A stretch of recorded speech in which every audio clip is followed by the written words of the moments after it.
Hi, I'm Vivienne Leheny, and I'm delighted to be reading you a short excerpt from Charlie Donlea's Long Time Gone. And all you need to know for this excerpt is that our protagonist, Sloane Hastings, who is a forensic pathologist in training, has submitted her DNA to an online genealogy database. It's part of a project she's working on.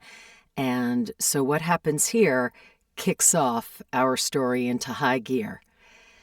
Okay. Long time gone. Sloane had just observed the first autopsy of her fellowship. With help from 2 autopsy technicians, Sloane transferred the body onto a gurney and wheeled it to the row of freezers at the back of the morgue. She made sure the body was properly tagged and then slid the gurney into the freezer. In the hallway, she looked back into the morgue through the viewing window. Other than the table she and Dr. Cox had just finished at, which stood empty and isolated, the rest of the stations were full. Fellows, residents, and attendings huddled around each autopsy table and stared down at the bodies lying on them. Overhead lights illuminated the workspaces, and Sloane imagined herself there the following year, performing her own autopsies and discovering the clues every body left behind that explained how death had come. In the locker room, she dropped her scrubs in the laundry bin and changed into her street clothes. Her phone buzzed from the top shelf of her locker.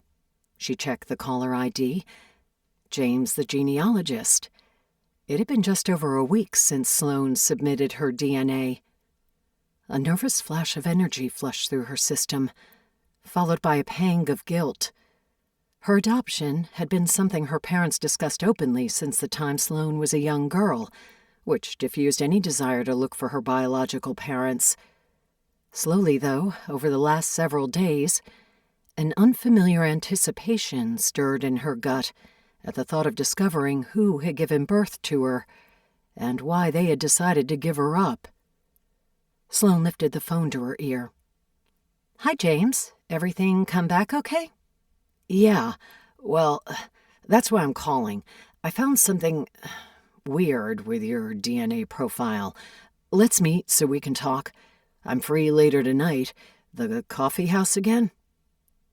Her hands grew clammy, and a flush of warmth burned her cheeks and neck. "How about you come to my place, or I can come to you, whatever's easier."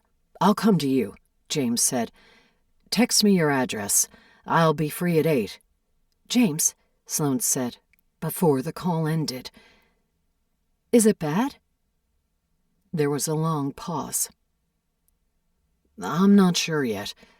I'll see you tonight, Sloane."